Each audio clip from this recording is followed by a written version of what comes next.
Hello, hello. Testing, 1, 2, 3.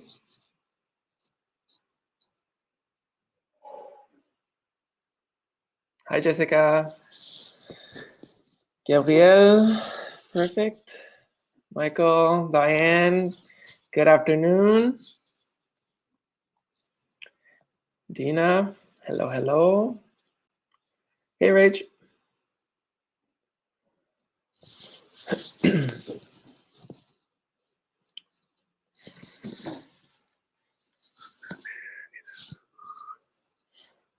Hi, Meg. Hi, Simone,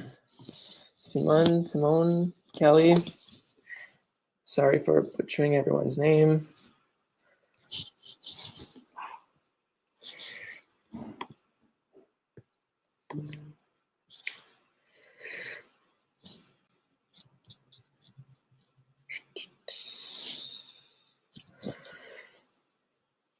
Okay, let's do a little test here. If I do this, does everyone see the PowerPoint slide? Respond yes, I'll put it up for a few seconds and then I'll just have to exit to see responses. Perfect. Okay. What's up, Gage? Great, great, great. Okay, we'll wait maybe one more minute. I was expecting a bit more people, and I can see that people are slowly showing up. So I'll just maybe wait another minute. Thank you for those who are there on time.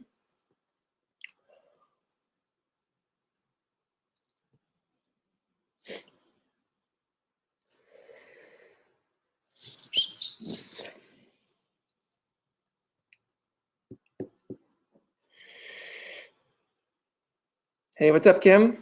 Nice to see you among us today. Hopefully everything's well on your end.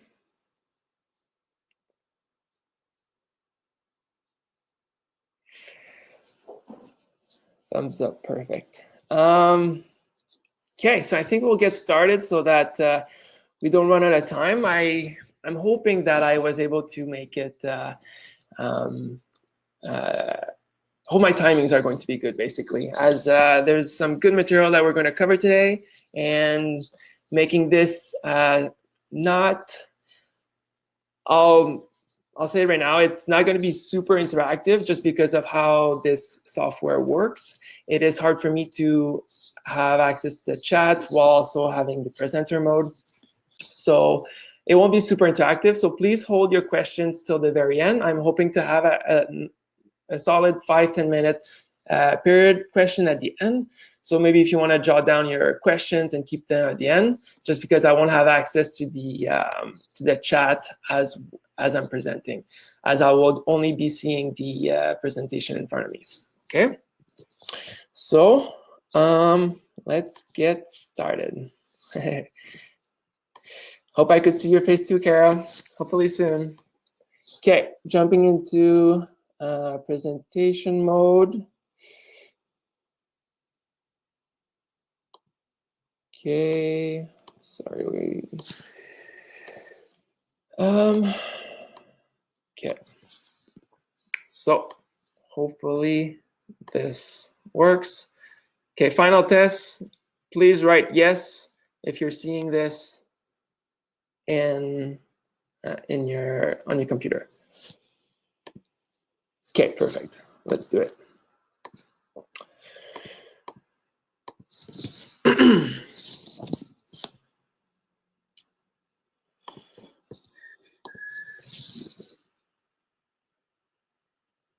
Okay, so welcome to today's edition of a Top Fuel for Top Performance webinar. Today, maybe you logged into the other sports nutrition top webinars that were presented this morning.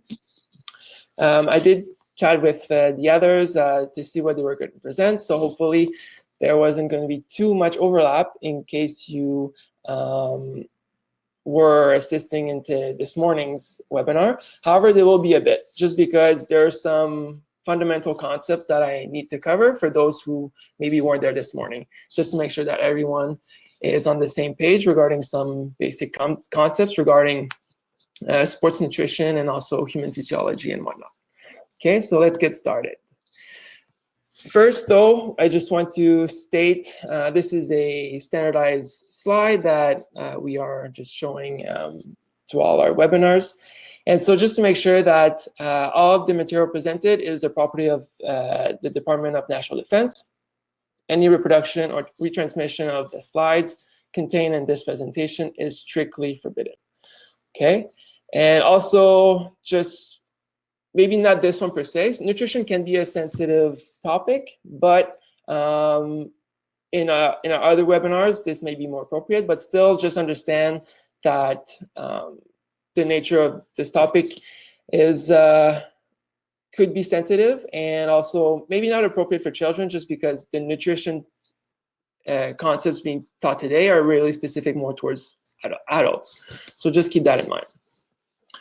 Also understand people's stories and beliefs and whatnot are them for themselves, and so we need to respect that. And so anything that's being shared, we're just hoping that you can bring with you the concepts learned, but not necessarily the stories and everything behind that.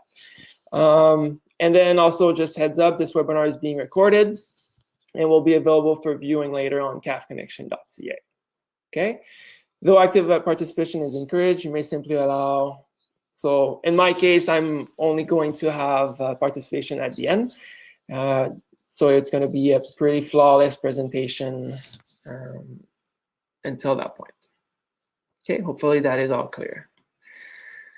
Okay, so first concept that I want to cover and make sure that everyone understands is energy balance, right? So how we have the balance between our energy intake, which is represented in the food that we eat, and then our energy expenditure, right? Our basic living and our activities that we take part every day.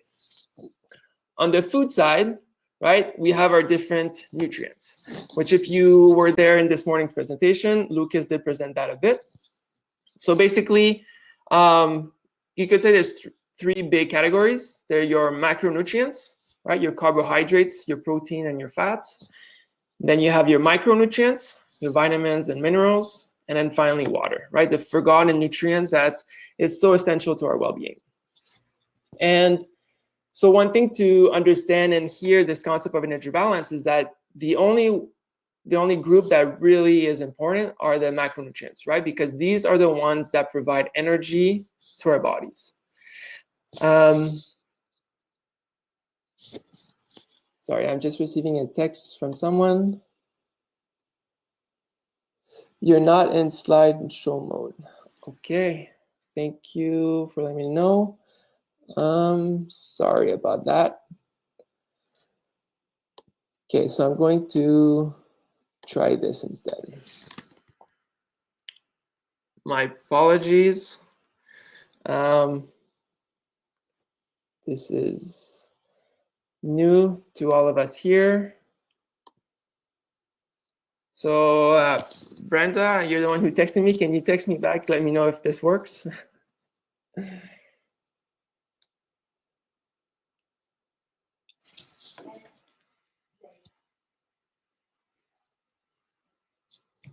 My apologies, everyone. This is, yes, okay, wonderful.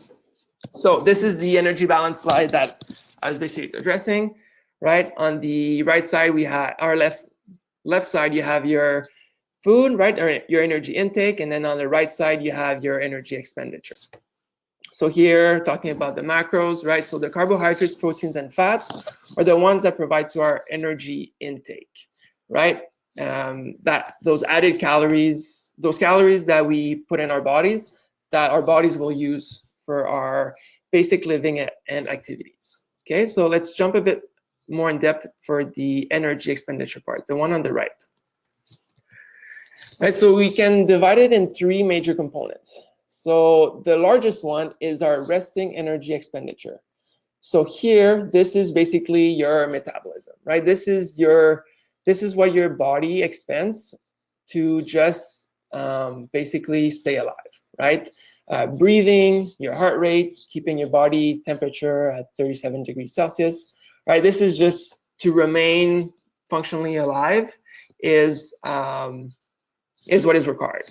And this can change from one person to the other, right? We've all heard of people having different metabolism. Well, it kind of relates to this, right? So typically men may have higher resting energy expenditures because of muscle mass, muscle requiring more energy to maintain, right? Also hormones, right? Differences in hormones between men and women.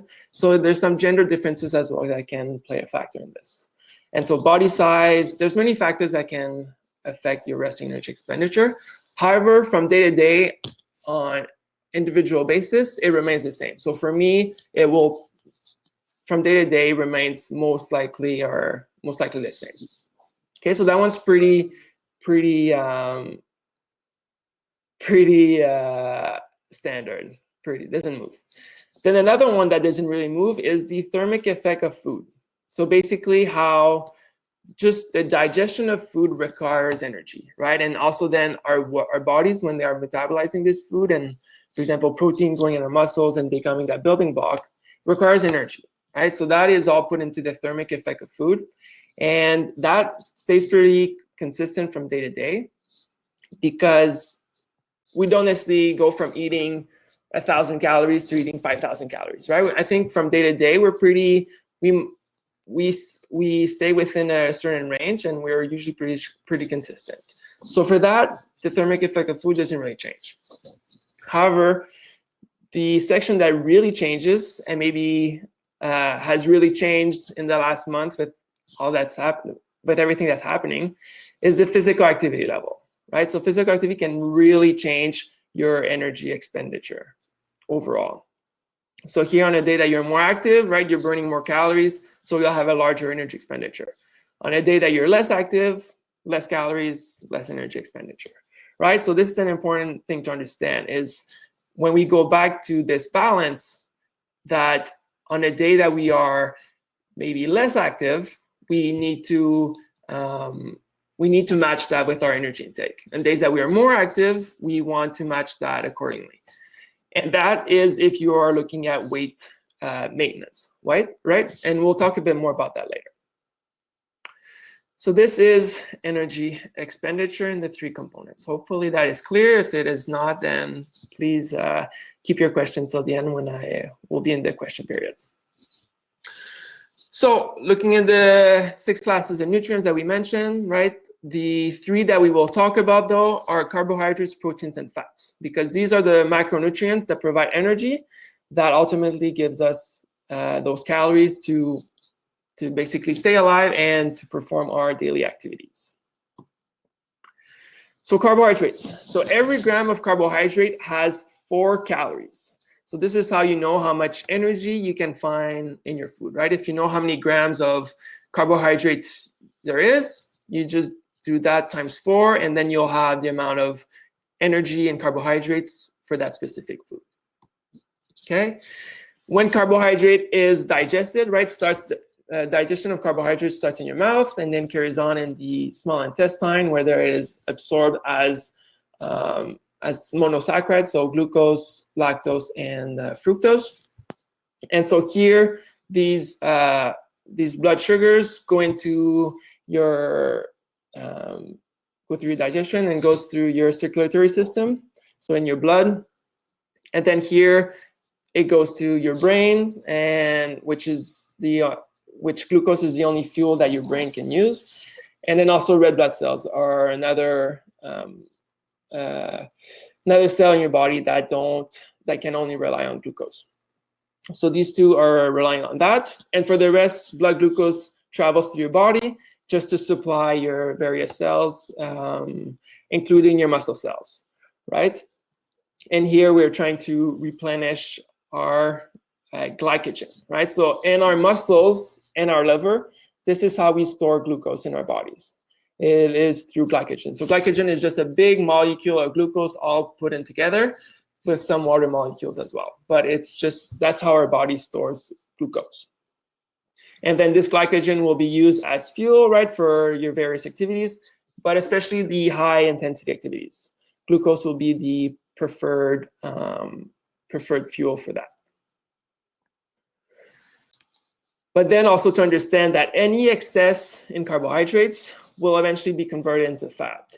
Right? Once all your glycogen stores are replenished in your liver and your muscles, all this excess energy, excess glucose, will be converted into fat. So just something to understand, right? It's not because, let's say you're trying to lose weight and you're not eating fat, thinking that fat will be stored as fat in your body. Well, just understand that when it comes to that energy balance, any excess in calories will result in using those extra calories for storage, right? Because we have to remember that through evolution, we weren't always eating 3 meals a day, right? We had to become very efficient at storing energy in times when food was plentiful. And so for that reason, we're good at storing energy when we're eating a higher amount than we're expending. So for that reason, here, even if it's carbohydrates, it will be stored as fat when we eat it in excess. And then for a range to know how much you should eat on a daily basis, this range for carbohydrates is usually 45 to 65%. Okay, may seem high, but it is a number that once you start looking at how many grams you eat per day and start measuring your stuff, if it's something that you're interested in, it is actually not over the top high. And so 65, to understand though, that 65% may be for athletes who are performing at a very high level, right, where they need those extra carbohydrates and extra fuel to perform at high intensities. And 45 may be someone who is more moderately active, low to moderately active. Now for carbohydrate sources, right? So we might have heard of simple carbs and complex carbs before. This is just to show you a bit the list of which food fit in which category.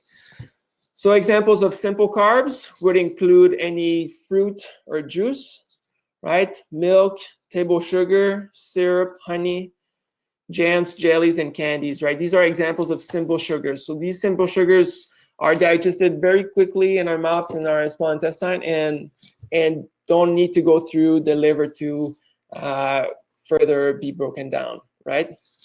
So these are simple sugars that are picked up quickly in our bodies. And then for complex carbs, here are all our cereals, breads, potatoes, whole grains, vegetables, right? Carrots and corn, legumes. So these are complex carbs that are usually a larger carbohydrate molecule, so they require more time to digest, and so for that reason, slower release of glucose in our bodies. So these, if we're talking about sports nutrition, there's a time for each. There's a time and place for each, right?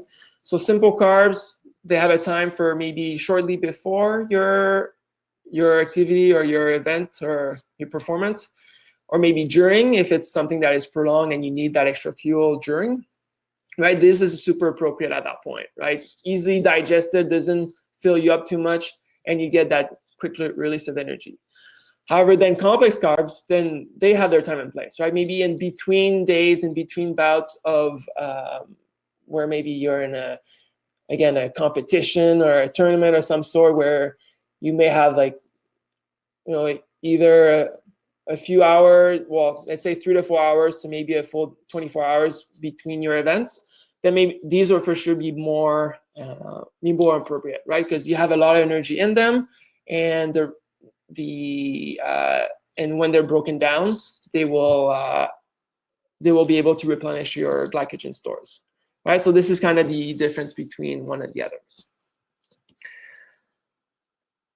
And basically, which is what I just alluded to, right? So the benefit, the simple carbs shortly before, during high intensity exercise, and then your complex carbs beneficial in between bouts.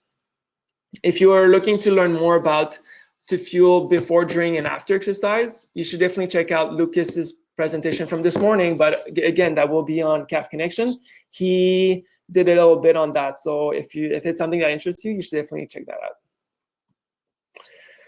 Okay, now for protein. So protein also has 4 calories per gram. But protein is definitely not known for its energy source, right? We normally know it for being a building block. So sources, right? I think sources of protein, the common thought or the first thought that we think about is meat, right? Meat being the best source of protein. And I can't deny it, that is for sure. But you can still find protein in actually every food group that there is, right? There's protein and obviously meats and many milk and alternatives. You can find protein in milk and alternatives. You can find protein in grain products and also in small amounts, but in vegetables and fruit, right? So just remember that protein can actually be found everywhere. And we'll look a bit more into that shortly. So again, protein not known for being a source of energy, right? Being known more for being a building block, right? Building your bones, your muscles, your tendons, and all the tissues in your body. But it is also very essential for hormones and for enzymes in your body. And people who lack protein often also have a decreased immune system for this exact reason, right? Where you don't have specific enzymes or hormones that help you defend against any viruses or whatever. Just trying to find my words right now, but anyways, hopefully you understand what I'm trying to say. So I've seen that used as a fuel, right? But in times when carbohydrate intakes are low, it can definitely be converted into a fuel source in our body. So in times of need, your body will convert protein for fuel. And then so carbohydrates was 45 to 65. Here for protein, we're looking between 10 and 35 of your total energy intake, right? So 35 maybe for someone who is going to the gym, on most days of the week and lifting heavy, whereas someone who may be not as active going to the weight room, maybe 10% will be more appropriate, right? So this is the approximate range in which we should try to aim for. So is there such a thing as too much protein, right? A common question, right? If a little protein is good, then a lot should be good too, right? Well, there is actually such a thing as too much protein, right? Research has shown that the maximum amount that human body can metabolize is 2 grams per kilogram of body weight per day, right? And this also requires a heavy strength training program. So just remember, like, there's such a thing as a point where your body won't be able to use the protein that you eat and will then convert it into, as we can see in the last bullet, as the fat, right? Any excess energy your body won't waste, and it will store it as fat for energy later, right? It won't waste it. So numbers, I think, that are more common to the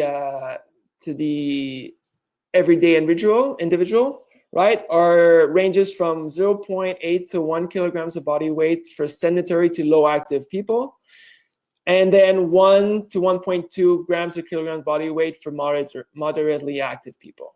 All right, so these are some numbers that maybe you want to write down just to calculate yourself, and also understand that that you don't necessarily need to eat high amounts of protein at every meal. And I'm going to explain this in this following slide. So here are various sources of protein that you may find from day to day, right? Up there you have meat and tofu, which for their respective serving size equal to 21 grams of protein.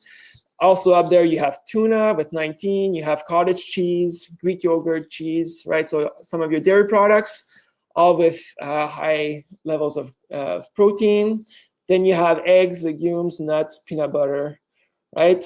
All in the 10 and above grams of protein, right? So you have multiple sources of protein, as I explained earlier. You not only found protein in meat. So just to show an example on how you don't necessarily need to eat let's say meat at every meal is we'll use the example here on the right, where we're just going to use someone who weighs 70 kilograms for this example. Okay, and so this person is moderately active, so we'll use the number 1.2 grams, 1.2 grams per kilograms of body weight. So 70 times 1.2 is equal to 84 grams. So this person who is moderately active needs to eat 84 grams of protein per day to sustain their physical activity and what they're doing, and to supply their bodies with the right amount of protein. So for example, here for breakfast, this person has 2 eggs, 2 slices of bread, a cup of milk, and a banana. Okay, so on beside it, I wrote the number of grams for each from this table. So 12, 4, 8, and 1. And then as a snack, they decide to have a handful of nuts and an apple. Okay, so here we have another 11 grams for the snack. And then at lunch, they decide they have a lot of veggies in the fridge, so they're going to make themselves a nice hearty salad. So some vegetables, then they sprinkle some legumes on top and also some cottage cheese. So for a total of 27 grams for their lunch. Okay, and then at supper, yes, like they decide to have some meat or maybe some tofu if they decide to challenge themselves and have a totally vegetarian diet type of day. So here, looking at 1 serving of each, so 21 grams, rice and vegetables, not as much, so 2 and 1, right? So now if we add all these up, we actually get 87 grams of protein. So not that I'm not vegetarian, and I'm not promoting, well, not that I'm not promoting it, but it's I'm just saying what I'm trying to show is that you don't necessarily need to eat a chicken breast at every meal to hit those numbers, right? This person is moderately active, right? Probably partakes in physical activity every day, some days lower, some days higher, right? I think is the common military person that is serious about their training. And here they need to eat 84, and with this very protein source diverse diet, able to hit that target, right? And so that is also sending the message that that Health Canada is coming up with the new food guide, right? How we are promoting some protein foods, right?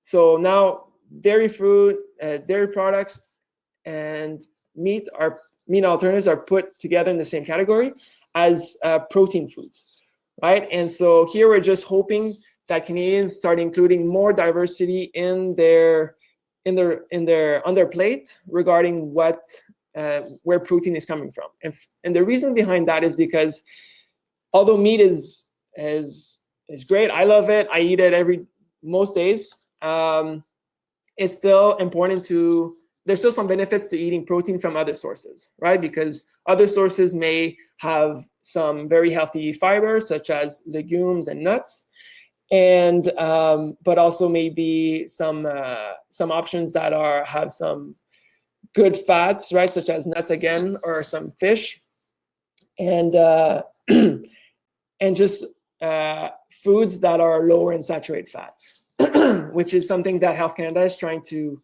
encourage, right? People choosing options that are lower in saturated fat, as saturated fat is known to increase your bad cholesterol. So choosing options that don't have these saturated fats may be to your benefit in the long run, and not only for your health, but for your own performance, right? There's definitely some benefits in eating having some diversity in our diet. So hopefully that will make sense. If it doesn't, please again ask your questions at the end. Now for our third macronutrient, we have fat. So fat here per gram has 9 calories, right? So almost has more than twice the amount of calories per gram compared to carbohydrates and protein. So definitely a good source of energy when you are trying to fulfill your caloric needs. Fat definitely has its benefits regarding taste. Anything that has fat in it usually tastes good. And I think we can all come with multiple examples of fatty foods that taste amazing. So for that reason, fat is definitely something that is beneficial for that reason, right? Adding taste to our food is important, right? It adds makes us enjoy our meals, right? Enjoy our food, and then have a good relationship with food, which is something that Health Canada is trying to promote. Also with fat, something important to remember is that there are some fat-soluble vitamins, right? And so if you're totally cutting fat out of your diet, you may be lacking in these vitamins. So these vitamins are vitamin A, D, E, and K. And so if you're not eating fat, you might become deficient in those vitamins, right? So just something to be aware. And then also with the absorption of plant chemicals, there's a relationship there as well with fat. Fat can also help reduce hunger, right? So it makes you feel fuller. So maybe not eating as often or snacking around because you're hungry. So definitely can help with that.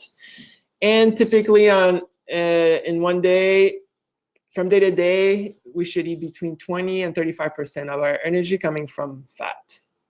Okay, which depending on your energy requirements can look to between 65 and 90 grams per day. Okay, and then we have some healthy fat and some less healthy fats, right? So our healthy fats are our two unsaturated fats. So our polyunsaturated fat and our monounsaturated fat. And then our unhealthy ones are our saturated and trans fats. So let's look a bit more into these. Oops. So unsaturated fats, we have these two essential fatty acids. So we have omega-3 and omega-6. So omega-3 is one that Canadians lack a lot in their diets because we don't typically eat as much fish as, for example, as a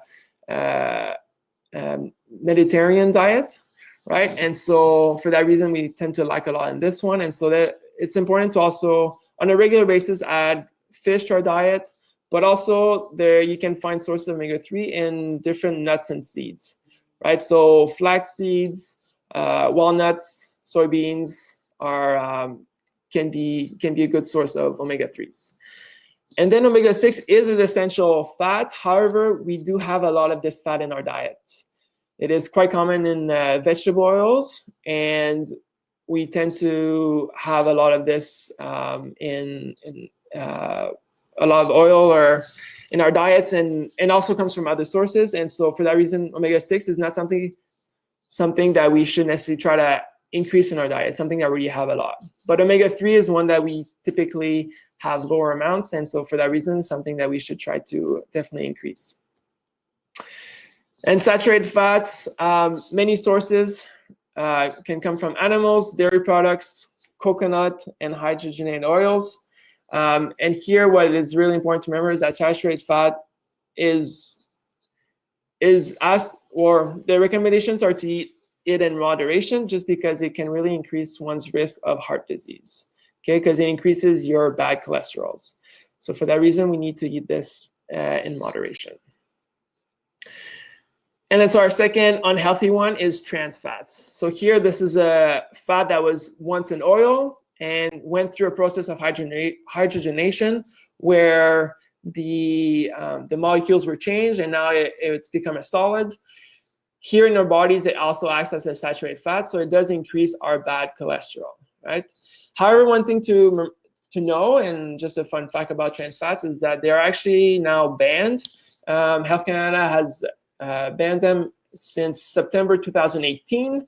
So you will most likely not see any trans fats in most of the food that you eat. However, trans fats do occur naturally in certain foods, so you might still see it in some of the nutrition facts label if you look at those, but food manufacturers cannot add them to food anymore. So just a fun fact about trans fats.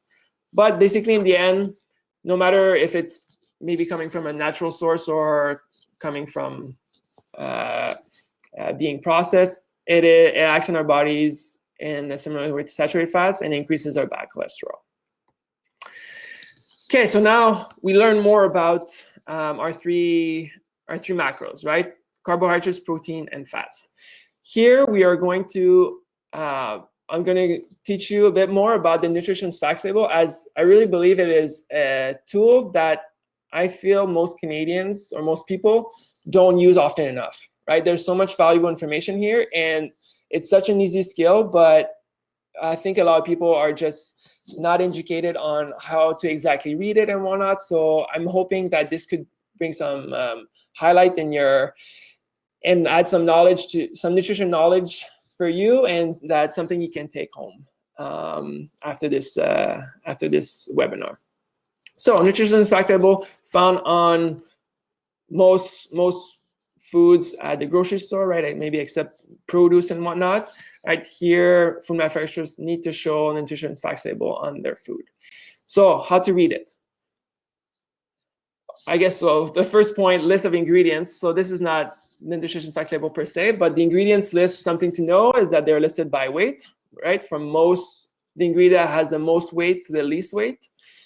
And then for the nutrition facts, so first thing to look for is the serving size, right? So in blue here, the serving size, this is the amount of food that the nutrition fact label is showing. So it's really important because maybe for, I'll just use an example of a bag of chips.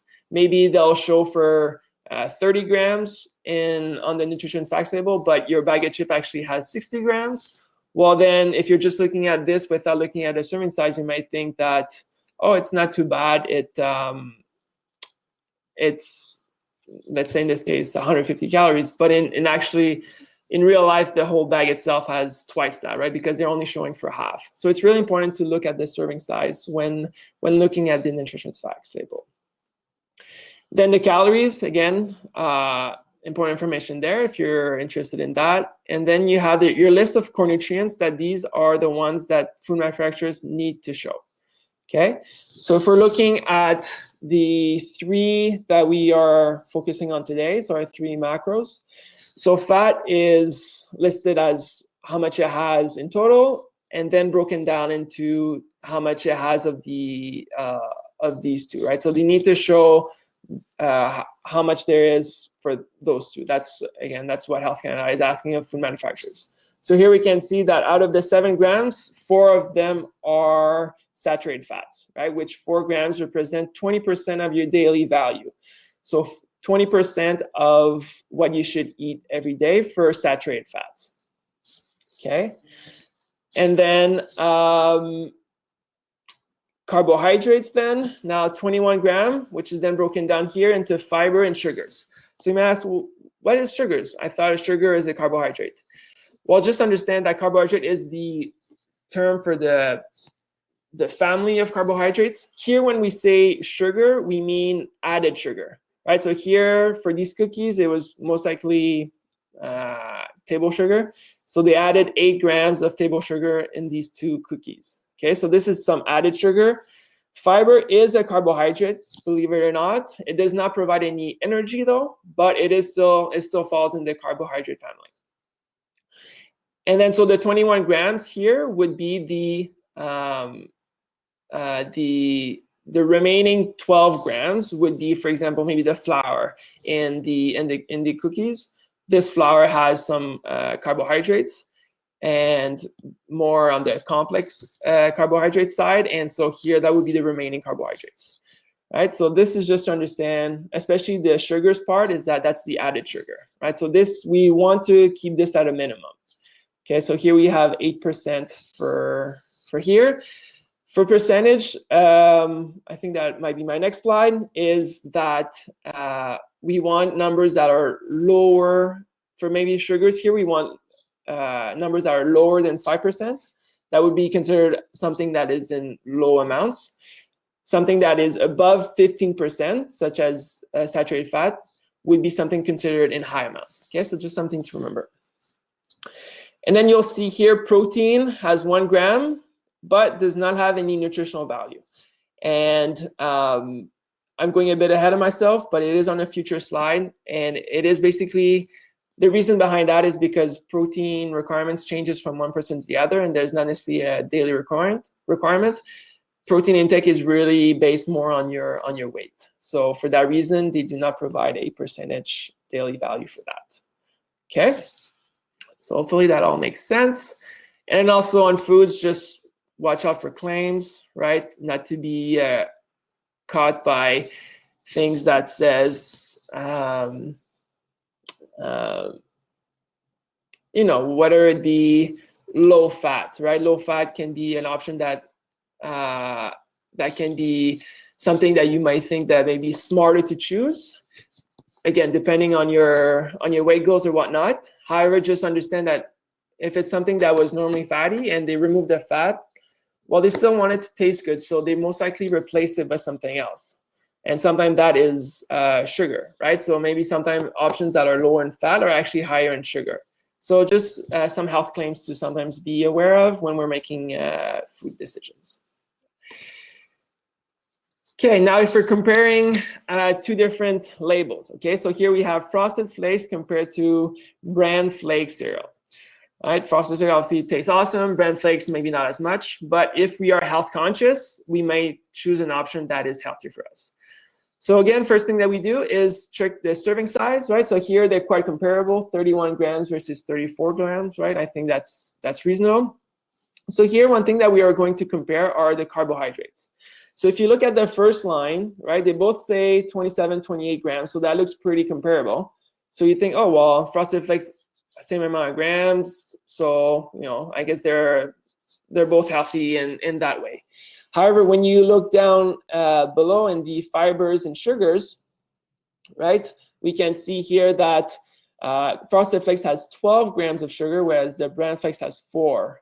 And then for the fiber, we have 5 grams compared to 1 gram. Right, and fiber is something that a lot of Canadians lack in their diets, and we tend to also that eat a lot of sugar.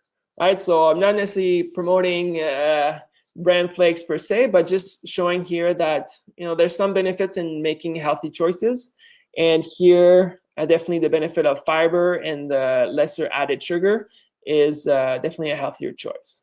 Okay, so just something to consider when we're comparing two products, right? Really breaking it down and looking at all the numbers can really help you make healthier choices. So now this is the slide I was talking about. So how there's no percentage daily value for protein, right? It's based on weight, and here's your average that you need per day. And like I showed in the previous slide with other proteins, people get enough by eating a balanced diet, right? You don't necessarily eat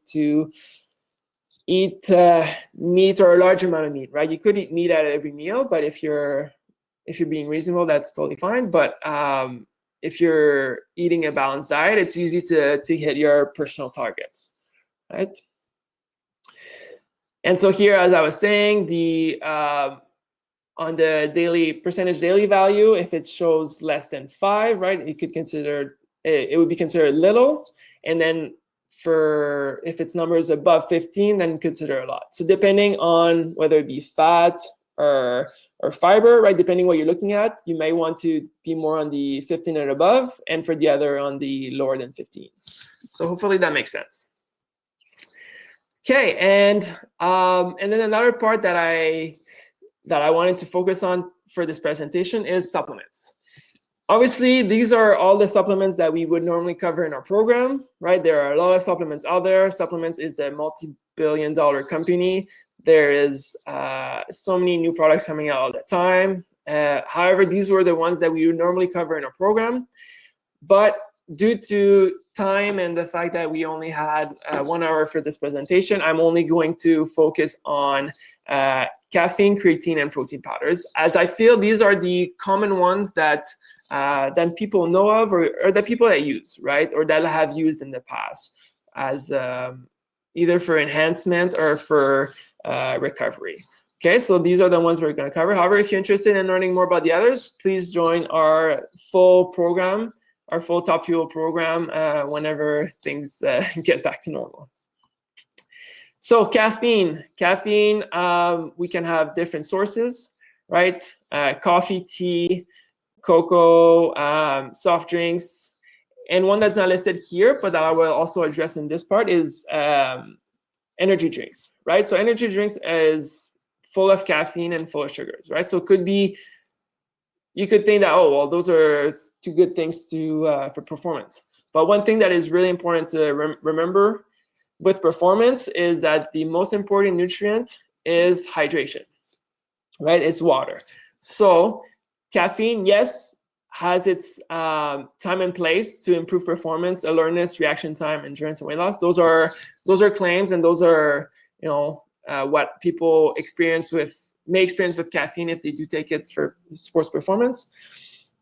But one thing that is with the sources listed above, right? So a small coffee or a small tea or something, or maybe or cola or Pepsi before. So these may be more beneficial, but when it comes to energy drinks, not as much, just because the amount of caffeine and sugar there is, it actually really reduces or can really impact your hydration, right? Because caffeine is a diuretic, makes you go to the washroom. And so for that reason, if you're peeing a lot and you're putting also a lot of sugar in your body, which your sugar needs to dilute in water, it can really be dehydrating, and dehydration is really important with performance. But here, if we're going back to coffee and tea, the common side effects, though, to know with caffeine is anxiety, jitters, sleep difficulties, increased blood pressure, calcium loss, irregular heartbeat, right? So these might be if you're someone who's very sensitive to caffeine or who doesn't drink caffeine often and decides to drink it. So definitely, if that is the case, what we would recommend, or I guess I would recommend, is definitely not to try something before that you've never tried before, right? If it's before competition, don't do anything that you haven't done before. If you're trying to explore caffeine as a supplement for performance, definitely try it before your competition or your event, right? We don't want to try anything new that may actually impact us negatively. And then facts for caffeine: there are responders and non-responders, right? Effective if taken in correct amounts and for the right activities.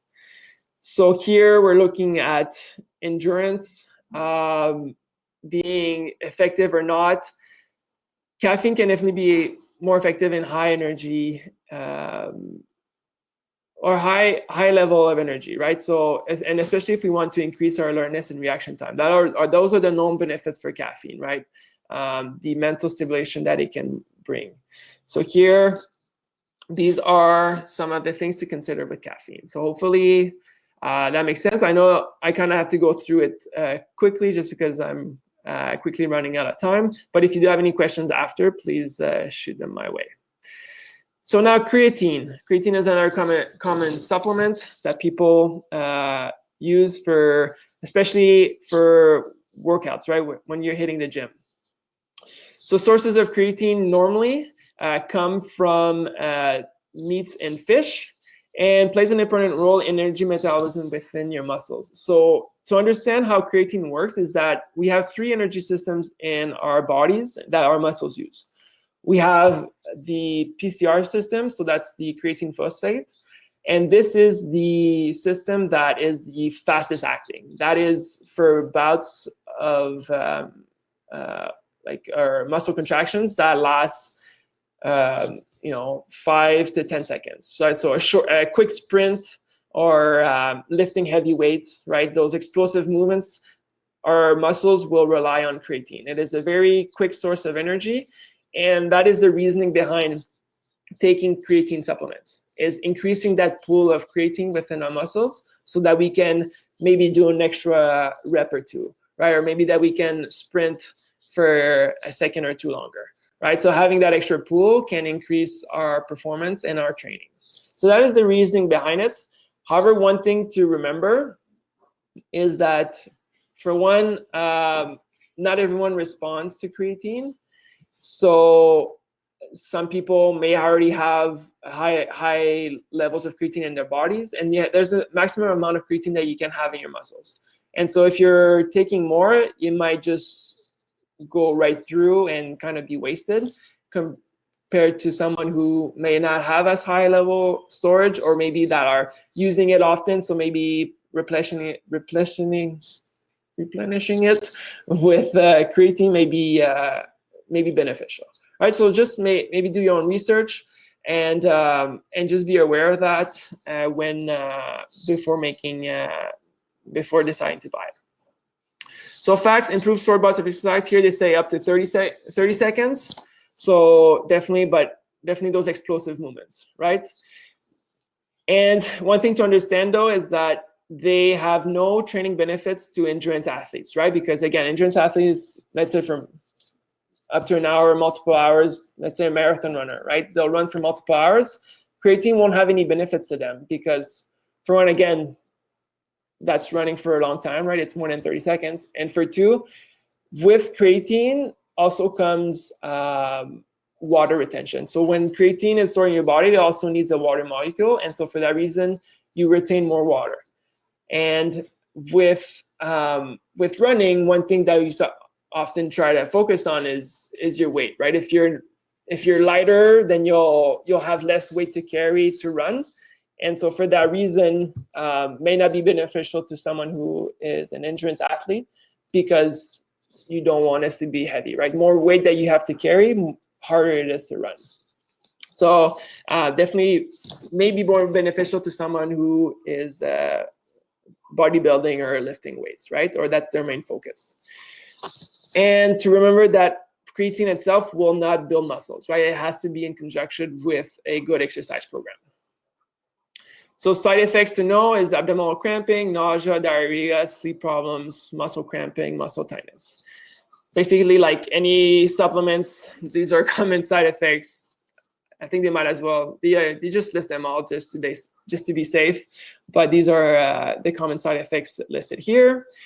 And the bottom line, creatine may help some people with low muscle creatine stores who participate in sports that require repetitive, high intensity, short duration activities. Okay, so we're definitely not saying that creatine cannot be beneficial, but only beneficial in certain cases and again to certain people, because not everyone responds to creatine and maybe will require some exploration on your end. And I know it can take a good amount of time before your body responds to creatine supplements. And so that can be frustrating and whatnot. So definitely do your own research and come to Health Promotion if you have other questions or seek advice to your local fitness and sport instructors if you have any questions with that. We're definitely here to help, but for now, I'm just gonna keep it at that. Now, protein powders. So protein powders, the most common source is usually whey, but we do have various sources of that can be used for protein powders. Side effects, upset stomach and diarrhea, and such as any excess energy, excess protein can be converted to fat, right? So making sure that if you are choosing to use protein powders, that it's really in a time when you are not eating enough protein, right? Or you don't have maybe the right food to supplement your energy requirements, right? Or your protein requirements. So just something to remember. And here the bottom line, for someone who eats a proper balanced diet, using protein powder is a bit of a waste of money, right? And can contribute to building fat stores, not necessarily muscle. Because here you definitely need to put the work in to build the muscle. It's not just by taking protein powders that you will increase your muscle mass, right? It has to go with the with your exercise training as well. So basically, to just reiterate what that was said, is that here eating a good foundation is really important, right? This is where you would get the most of your nutrition, and this is where we want to focus on, right? Here, this is the essentials. This is what we want to focus on. Because then here, when looking at sports nutrition, this second category, right, of our nutrition, our sports nutrition pyramid, would be what we would eat before, during, or after exercise, right? So these are our added energy intake for our respective activities, right? So this is maybe to push a bit more or to fuel our bodies more on days that we are more active. So looking at supplements, we need to understand that supplements, if you're choosing to use them, need to not be the foundation of your diet, right? Needs to be at the top on maybe days that you've really pushed hard, or maybe you have limited resources or limited food or whatnot. But should really not be the foundation of your diet, right? You should eat everything else, and then supplements can be added to it again, on times that you may need it. So hopefully that's clear. And again, the supplements part can be a whole lecture in itself. I covered only the 3 that are, I think, most common, most known. Hopefully that provided a bit of answers. But if you are looking to have more answers for that, either, again, approach your health promotion specialist or your sports and fitness instructors, or again, join the full Top Fuel for Top Performance program. Okay. So basically, the end goal of this presentation is the ABCDs of healthy eating, right? So eating an adequate amount. Right, so here is making sure that we eat according to the balance, right? So on days that we are looking to, on days that we are spending more energy, then we need to adjust our energy intake accordingly, right? And so we need to eat an adequate amount. So days that we are less active, we need to eat less, right? Because if we eat the same, then that difference, no matter where that energy is coming from, right? We understand now that any energy difference will be used and stored as fat, right, or as excess energy. So making sure that we eat an adequate amount, right, but making sure it's the right amount as well. Also making sure we have a balance between our carbs, our proteins, and our fats, right, and making sure that maybe if we're following a special diet, that one of these is not cut out, right? We know how there's multiple fat diets out there that cuts out specific food groups or nutrients. Here, we're really promoting that eating a balance between these 3 is really the healthiest approach that you can take to a proper nutrition, right? And so making sure that eat a good amount of carbs, good amount of protein, good amount of fat is a very healthy way, and it's also having a healthy relationship with your food, right? So making sure that we eat that in a balanced way. And then finally, caloric balance, right? So making sure, again, that we have the right amount of calories according to how much you're expending. Then we have moderation. So here what we mean by moderation is that there's definitely the healthy foods that we want to try to focus on every day, but there's those cheat meals or those little treats that we like to have, right, that are part of a healthy diet as well, right? And that it is okay to have these once in a while, right? We don't want to necessarily maybe have them every day, right? Maybe not a cheat meal every day is not really a cheat meal, right? But a cheat meal once a week or twice a week, fits in a healthy diet, right? Again, as long as you're comparing your energy intake with your energy expenditure, this is part of a healthy diet and something that is very valuable, right? Then variety. I always have issues saying that word.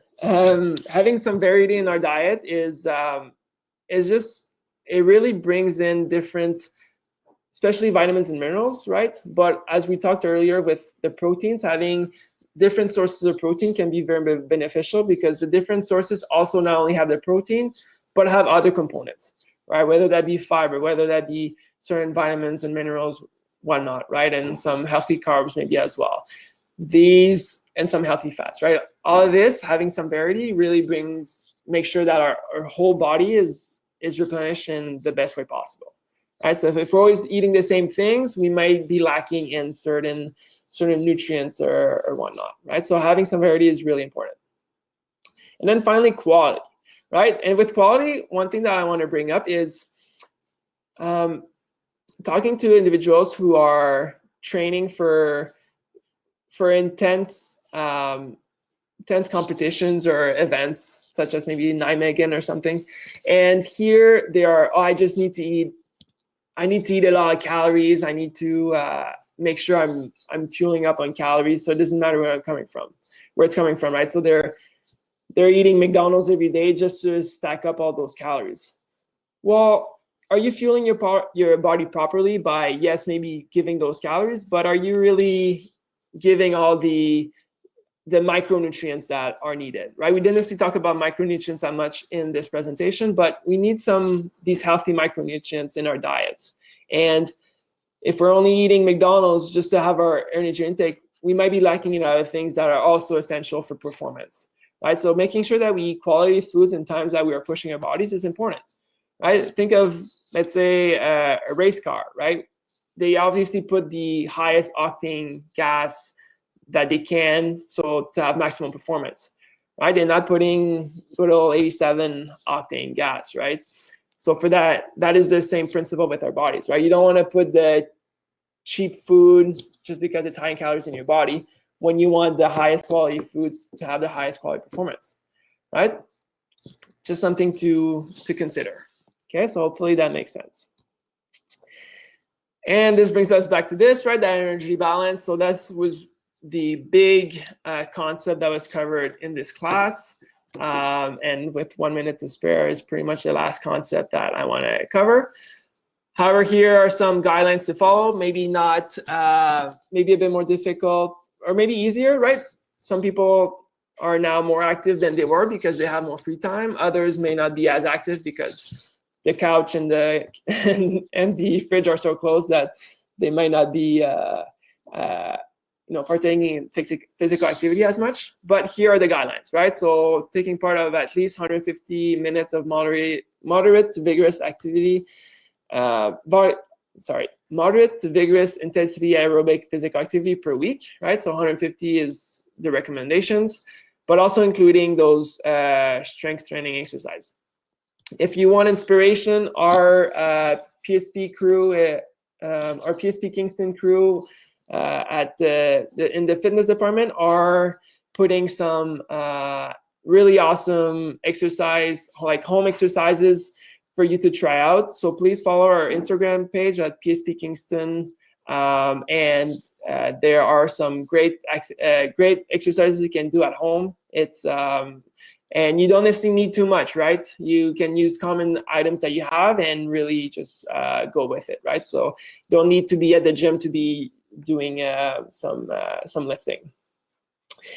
And then also just make sure that finally that you partake in different types of physical activity, right? Just to really have all the benefits from that. So having some diversity there as well. Okay, and finally, this is a page that we are asked for everyone to show, right? These are some resources that you can reach out to if you are feeling in need of help and support right now during these difficult and uncommon times, right? So you have various resources there. So hopefully maybe you can take a screenshot or something. This is kind of hard for me to just leave up there, but take a picture of it with your phone or something. But these are some resources that are there for you and your family, right? Okay, so that brings us to the end. Thank you everyone for your attention. And I guess I'm a minute over, but for those who may have some questions, please write them in the chat box, and I'll make sure to answer them. How do you test to find out your metabolism level? Well, there are many ways. I actually partaked in a research in university that had me hooked up to a system that measured your oxygen intake versus expenditure or intake, yeah. And it was great to see. That was definitely the gold standard, right? Really knowing what your metabolism is, but really to calculate it, we do have normally in our full program, we do look at calculating your resting energy expenditure according to your body weight. We did not cover this in this presentation just because it requires some calculations, and it would have been difficult for me to really help everyone out with that. However, if you are looking to learn more, just maybe join in our full program. But there are ways to calculate on paper, but they're definitely rough estimates. Okay, so hopefully, Michael, that I guess it doesn't really answer your question. It's just I don't have the exact numbers with me right now here. I don't have all my material, but there are some numbers that you can use to calculate that or to have an approximate. I guess that's somewhat of an answer, hopefully. Do you think the quality of food today affects the Canada Food Guide calculations?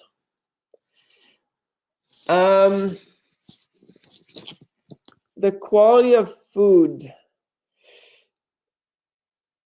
Well, here the Canada's Food Guide is definitely recommending eating whole foods, right, as much as possible. So here, when we look at quality, I think that is for you to make that decision where the quality is where you're buying your food. I'm sorry, Walter, like having a hard time really understanding what you mean. And especially when it comes to the calculations. So here, quality of food, that is for you to select the definitely we recommend using or purchasing fresh options compared to whether it be canned, right? Especially referring to vegetables. Frozen vegetables are awesome. They keep their freshness when frozen and a lot of their nutrients. So that's definitely an option there. But so for quality of food, if you want to clarify that maybe. The veggies from the ground versus frozen. Yes, so definitely frozen is an awesome option, especially us in our Canadian climates, because fresh vegetables is not as common and can be more expensive. So choosing an option that is frozen is definitely a healthy one because they're frozen from fresh, and so they keep most of their nutrients. So for that reason, we do recommend them quite highly. Pretty much the same as ground vegetables, yes. With, let's say, canned vegetables, then it's often added with salt as well, and some of the nutrients may leave and go into the liquid that's in the can. And so for that reason, when you're emptying the can with the liquid, then some of those nutrients might be lost. And then you have the added sodium that wasn't there. So it's not the recommended option, but if it's the only one you have, then vegetables are vegetables, right? So we definitely recommend that. Any other questions?